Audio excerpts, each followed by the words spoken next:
제가 이런 거 잘 안 하는데 우리 옆 사람에게 한번 인사했으면 좋겠습니다. 당신을 보니 하나님이 함께 계시는군요. 옆 사람을 보면서.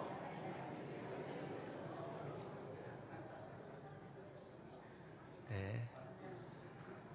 이렇게 적극적으로 해주시니까 감사합니다. 오늘 본문에서 다윗은 성령 하나님의 충만한 은혜가 있는 것을 볼 수 있습니다. 사무엘에게 기름 부음을 받은 다윗은 여호와의 영에 크게 감동되니라라고 기록이 되어 있습니다. 반면에 사울은 여호와의 영이 떠나고 악한 영이 그를 괴롭히고 있습니다. 14절, 여호와의 영이 사울에게서 떠나고 여호와께서 부리시는 악령이 그를 번뇌하게 한지라. 여기에서 여호와께서 부리시는 악령이라는 부분이 좀 해석하기 어려울 수도 있는데요, 대전제는 무엇이냐면 악한 영도 하나님의 권한 아래에 있다는 것입니다. 욥기 1장에서 하나님과 사단과의 대화가 기록되어 있습니다. 사단은 하나님의 통제 아래에 있어요. 그래서 여기에서 여호와께서 부리시는 악령이라는 것은 하나님께서 부리시는 악령 부대가 따로 있다는 그런 의미가 아니라 욥기에서처럼 하나님께서 허락하신 한도 내에서만 역사할 수 있는 악한 영의 활동을 말하는 것입니다. 사울의 신하들은 사울에게 수금을 잘 타는 사람을 구하라고 조언을 합니다. 아마도 수금 연주가 왕의 증상을 호전시킬 수 있다고 생각한 것 같아요. 이때 한 신하가 이새의 아들을 추천을 합니다. 그런데 그는 수금만 잘 타는 게 아니에요. 오늘 18절 말씀을 다시 한번 읽어보겠습니다. 18절 말씀입니다. 시작. 소년 중 한 사람이 대답하여 이르되 내가 베들레헴 사람 이새의 아들을 본즉 수금을 탈 줄 알고 용기와 무용과 구변이 있는 준수한 자라. 여호와께서 그와 함께 계시더이다 하더라. 여기 보니까 추천을 하면서 그는 용기가 있고 무용과 구변이 있는 준수한 자라고 했습니다. 세번역 성경에 보면은 그는 용사이며 용감한 군인이며 말도 잘하고 외모도 좋은 사람이라고 번역되어 있습니다. 그리고 무엇보다 중요한 것은 여호와께서 그와 함께 계시더이다. 사울은 이새에게 양치는 막내 아들 다윗을 자기에게 보내라는 전가를 띄웁니다. 이에 이새는 떡과 한 가죽 부대의 포도주와 염소 새끼를 나귀에 싣고 다윗과 함께 사울에게로 보내게 되죠. 처음에는 다윗을 수금을 연주하는 사람으로 불렀는데 사울은 다윗이 참 마음에 들었나 봅니다. 21절에 보면 다윗이 사울에게 이르러 그 앞에 모셔섬에 사울이 그를 크게 사랑하여 자기의 무기를 드는 자로 삼고, 보통 사랑한 게 아니라 크게 사랑하여서 자기의 무기를 드는 자로 삼게 됩니다. 무기를 드는 자라는 것은 최측근에서 왕을 보좌하는 사람을 말하는 것이에요. 다윗은 사울의 최측근에 서게 되었습니다. 그리고 다윗의 중요한 임무 중에 하나는 수금을 연주하는 거예요. 수금을 탈 때 악한 영이 떠나가고 사울이 상쾌하여 나음을 받았다고 합니다. 우리도 마찬가지로 기쁨으로 찬양하고 또 감사함으로 주님께 영광을 올려드리면 없던 힘이 생기고 그러지 않습니까? 우리가 신앙생활을 함에 있어서 찬양이 주는 그 기쁨이 참으로 중요하다는 생각을 다시 한번 해보게 됩니다. 다윗은 사무엘에게 기름 부음을 받고 왕궁으로 들어가게 되는데 왕좌에 앉아있는 사울은 가짜이고 사실 진짜 왕은 다윗입니다. 왜 그런지 오늘 본문을 통해서 알 수 있는데요, 그 이유는 사울은 여호와의 영이 떠났고 다윗은 여호와의 영이 함께 계시기 때문입니다. 여호와의 영이 떠난 것뿐만 아니라 악한 영의 지배를 받는 사울의 모습을 볼 수가 있습니다. 하나님의 형상으로 지음받은 인간이 사단의 먹잇감이 되어서 자기 인생이 사단에게 좌지우지되고 자기의 의지대로 살 수 없는 지경이 되었습니다. 참으로 안타깝죠. 다윗에 대해서 소개하는 신하의 말이 그는 용기 있고 무용과 구변이 있고 준수하고 마지막으로 여호와께서 그와 함께 계시더이다. 자기가 직접 본 것인지 아니면 사람들의 평가를 전하는 것인지 알 수 없지만 그는 확신에 찬 어투임에 틀림이 없습니다. 무엇보다도 여호와께서 그와 함께 계신다는 사실이 그 어떤 것보다 다윗이라는 사람을 평가하는데 가장 중요한 요소인 것 같아요. 요셉도 형통함의 근원이 여호와가 함께하는 것으로부터 나왔었습니다. 그의 주인인 보디발이 여호와께서 그와 함께하심을 보았다고 했어요. 이랜드라는 회사의 사목이었던 방성기 목사님이 이런 말씀을 하셨는데요. 자기의 신앙 고백도 중요하지만 남이 하는 신앙 고백도 중요하다. 이게 무슨 말이냐면 다른 사람이 나에 대해서 어떤 신앙 고백을 하는가, 이것도 중요하다는 말이에요. 다윗에 대한 다른 사람의 신앙 고백은 어떻습니까? 그는 용기 무용, 구변 준수한 자, 여호와께서 그와 함께 계시는 자라는 신앙 고백을 듣고 있어요. 수금을 잘 타는 사람을 청거하라고 했는데 이 신하는 다른 여러 가지의 성품과 능력도 함께 말을 해주고 또 그의 신앙에 대해서도 언급을 하고 있습니다. 다윗에 대한 이 5가지의 평가 요소를 보면 과연 이 신하가 사울에게서 악령을 떠나게 해줄 수금 연주자를 추천하는 것인지 아니면 사울을 대신할 왕을 청구하는지 헷갈릴 정도입니다. 그냥 수금 연주를 잘하는 사람입니다가 아니잖아요. 다윗은 수금 연주를 잘할 뿐만이 아니라 이스라엘 왕이 갖추어야 할 능력과 자질을 가지고 있습니다. 왕궁에 입성하는 다윗은 축기 사역을 온전히 수행함으로 실질적 왕의 직무를 시작하고 있는 것 같아요.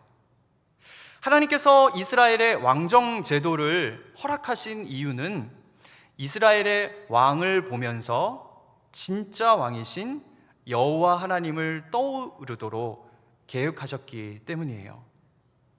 사무엘상 8장에서 이스라엘 백성이 다른 나라들과 같이 우리에게도 왕을 달라라고 요구했을 때 사무엘이 이 말을 기뻐하지 않았었죠. 그리고 사무엘은 기도했습니다. 하나님의 말씀이 왕을 달라는 그들의 요구는 너를 버림이 아니라 사실 나를 버린 거다라고 말씀을 하시면서 왕정 제도를 허락해 주십니다. 그리고 왕으로서 지켜야 할 법들을 쭉 설명해 주시죠. 그러니까 사실 제도가 중요한 것이 아니라 그것을 통해서 어떻게 하나님이 왕이 되는 나라를 만들 것인가가 더 중요하기 때문에 왕정 제도를 허락해 주시는 겁니다. 그러니까 이스라엘의 왕, 눈에 보이는 왕을 통해서 어떻게 하면 진짜 왕을 보여줄까? 하나님께서 세상 왕 제도를 통해서 진짜 왕이신 하나님이 다스리는 나라가 어떤지 그 예표로서 사용하기를 의도하셨습니다. 이것이 왕정 제도를 허락하신 목적이에요. 다윗과 솔로몬의 시대가 바로 그 대표적인 예입니다. 보좌에 앉은 이스라엘 왕 사울을 보면서 과연 하나님을 떠올릴 수 있을까요? 하나님이 계시다면 어떻게 악한 영에 시달리는 사람이 우리의 왕인가 싶죠. 그런데 목동 출신 수금 연주자 다윗을 보면서 그가 여호와 하나님을 찬양할 때 악한 영이 꼼짝 못하는 것을 보면 저 사람이 진짜 우리의 왕이다 싶습니다. 요즘 신방을 하면서 다시 한번 느끼는 것은 가족 전도가 얼마나 힘들고 얼마나 끈기 있게 기도하고 기다려야 하는지 성도님들의 애통함을 보고 있습니다. 가족한테서는 이 신하가 말한 것처럼 좋은 신앙 고백을 듣기가 참으로 힘이 듭니다. 말이 아닌 행동으로 나타나야 되고 여호와 하나님이 함께 계시다는 것을 느끼도록 해줘야 되는데 이 일이 보통 일이 아닙니다. 다 잘 아시겠지만 우리가 그러기 위해서는 먼저 주님의 십자가 앞에 나아가야 됩니다. 주님의 십자가의 은혜만이 우리의 굳은 마음을 녹이고 그 사랑만이 우리를 진정으로 변화시킬 수 있기 때문이에요. 오늘 이 시간 주님의 십자가를 다시 한번 생각나게 하는 계기가 되었으면 좋겠습니다. 여러분 혹시 아십니까? 실은 십자가라는 것이 의무이기도 하겠지만 선택의 문제라는 것을요. 십자가는 내게 주어진 것이라기보다는 어떤 면에서 십자가는 우리가 선택하는 겁니다. 막연하게 언젠가 돌아오겠지, 역설적으로 아주 굳센 믿음만을 가지고 기도 안 하면 우리에게 십자가가 안 됩니다. 안 믿는 시어머니를 위해서 그 영혼을 붙들고 기도를 안 하면 더 이상 나에게 십자가가 되지 않는 거예요. 이런 측면에서 십자가가 선택의 문제라고 말씀을 드리는 것입니다. 예수님께서 누구든지 나를 따라오려거든 자기를 부인하고 자기의 십자가를 지고 나를 따를 것이니라 라고 말씀을 하셨습니다. 그런데 자기를 부인하지 않고 부인할 마음도 없고 질 십자가도 없다면 딱 한 가지의 경우밖에 없어요. 그것은 예수님을 따르지 않겠다는 그 경우밖에 없습니다. 자기를 부인해야 하는 것도 내가 하는 것이고 십자가를 지는 것도 내가 하는 것입니다. 극동방송에서 이런 이야기를 들었는데 어떤 권사님은 남편을 전도하기 위해서 남편의 신발을 싸들고 와서 그 신발을 붙들고 가슴에 품에 안고 애통하게 기도했다라는 그런 간증을 들은 적이 있습니다. 이렇게 되면 그분의 십자가가 맞는 것이죠. 그런데 그래 언젠가 때가 되면 돌아오겠지, 나는 믿어, 그러고선 기도 안 하면 십자가가 안 되는 건 아니겠습니까? 마태복음에는 좁은 문으로 들어가라, 또 누가복음에는 좁은 문으로 들어가기를 힘쓰라 라고 기록되어 있습니다. 이러한 명령들이 저절로 되지는 않을 겁니다.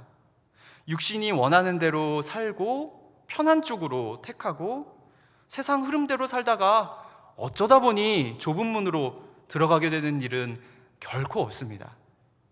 그래서 누구든지 나를 따라오려거든 자기를 부인하라고 그렇게 먼저 명령하시지 않았을까요?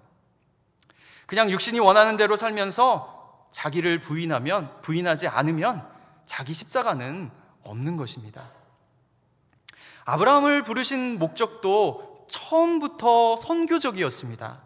창세기 18장 18절을 보면 아브라함은 강대한 나라가 되고 천하 만민은 그로 말미암아 복을 받게 될 것이 아니냐라고 말씀을 하셨어요. 천하 만민이 복을 받게 하시려고 아브라함을 부르신 거예요. 구약시대라고 해서 이스라엘만을 염두에 두신 것이 아닙니다. 천하 만민을 바라보시고 아브라함을 부르신 겁니다. 우리들도 마찬가지가 아니겠습니까? 나를 부르신 목적이 나만 복받고 천국 가라는 것이 아니고 나로 말미암아 나를 통하여 우리 가족, 더 나아가 다른 이들도 그 복을 받게 하시려고 우리를 부르신 겁니다. 분명 하나님의 계획이 있을 겁니다. 그런데 그 일은 여러분으로 말미암아 그 계기가 만들어지게 될 거예요. 십자가를 선택하지 않으면 아무 일도 일어나지 않습니다. 사랑하는 가족이 예수님을 믿지 않고 죽음을 맞이했다고 한번 상상을 해보세요. 그 죄책감을 어떻게 감당을 하시겠습니까? 다윗처럼 남들이 하는 좋은 신앙 고백이 우리에게도 동일하게 들렸으면 좋겠습니다. 저도 대학교 때 예수님을 처음 믿고 가족 전도를 하는데 너무 힘이 들었습니다. 교회에 미쳤다, 제정신이 아니다, 그런 말은 수시로 들었고, 처음에는 싸우기도 많이 싸웠어요.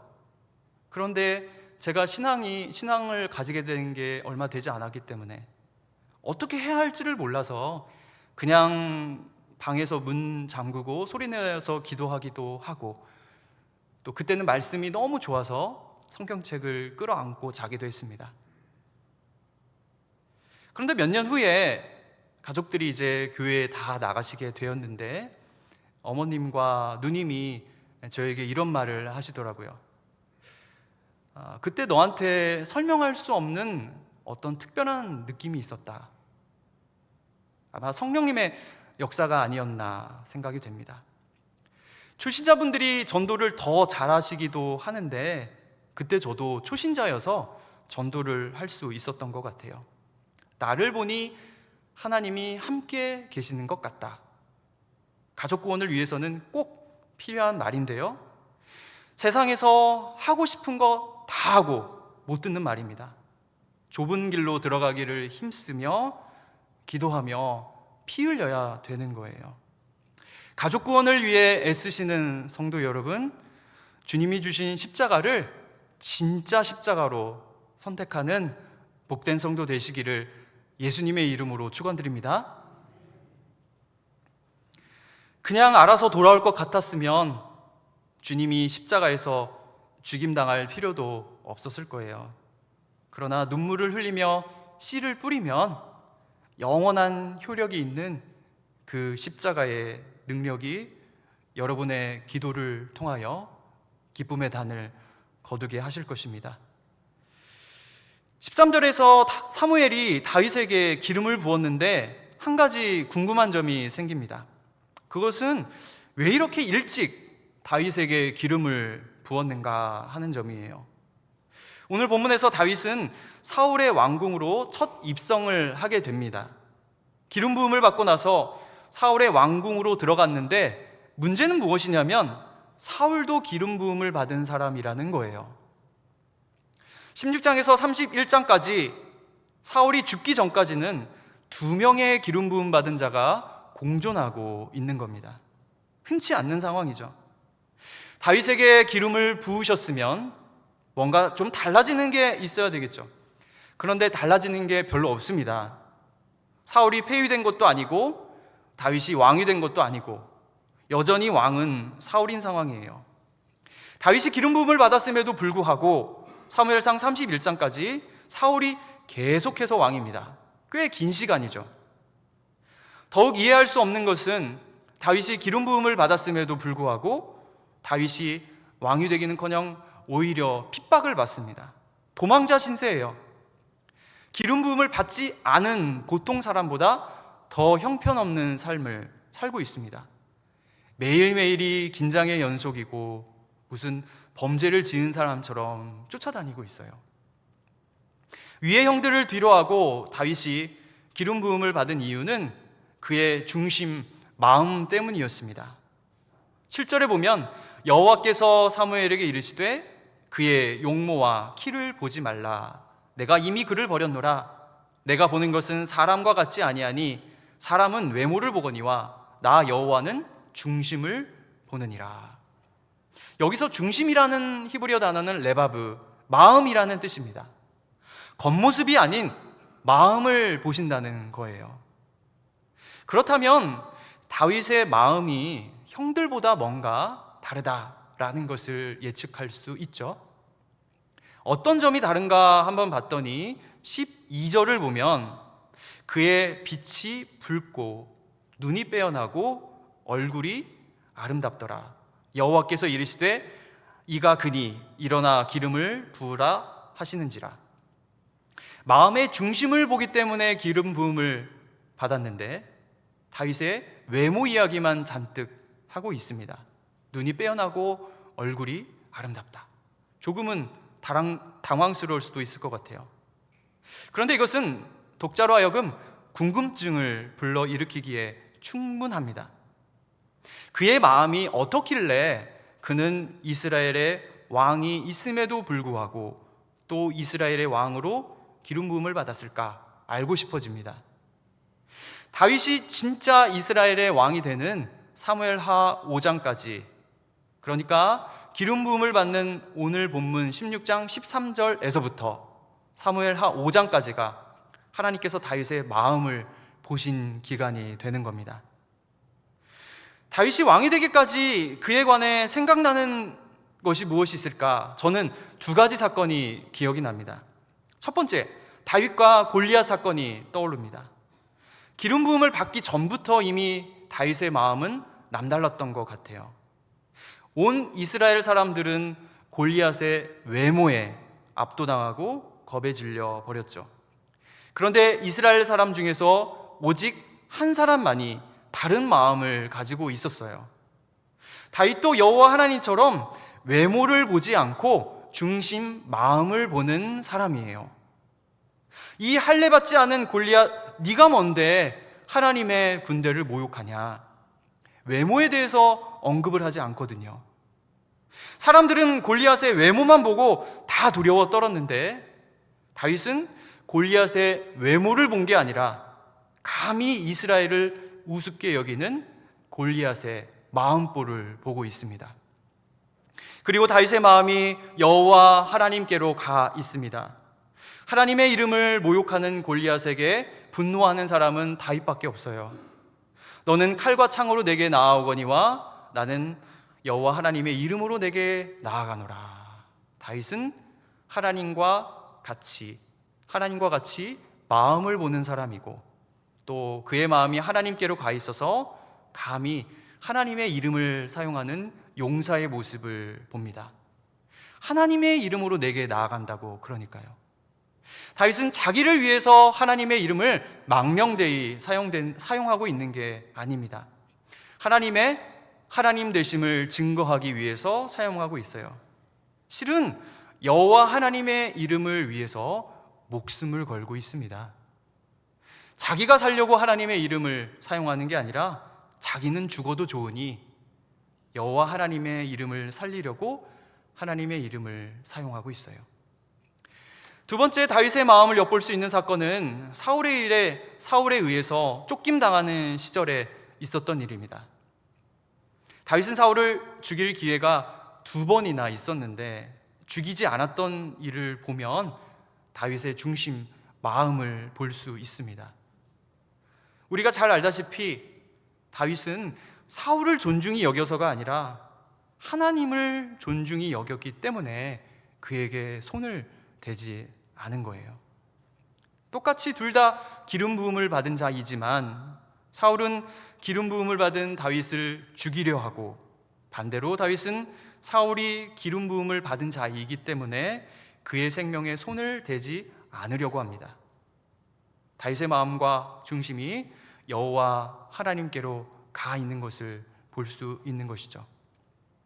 첫 번째 골리앗 사건은 나는 죽어도 좋으니 여호와 하나님의 이름을 높이려고 했고, 두 번째 사울을 손대지 않은 사건은 사울을 죽일 수 있으나 여호와 하나님의 주권을 생각을 했습니다. 이 두 사건을 통해서 다윗의 마음이 여호와 하나님과 동행하고 있는 것을 볼 수 있습니다. 이러한 다윗의 마음, 하나님의 이름을 높이고 싶어 하고 자기 주권보다 하나님의 주권을 생각한 그 중심, 그 마음이 보통 사람들과 다른 점이고 그가 기름 부음을 받을 수밖에 없는 그 중심이었습니다.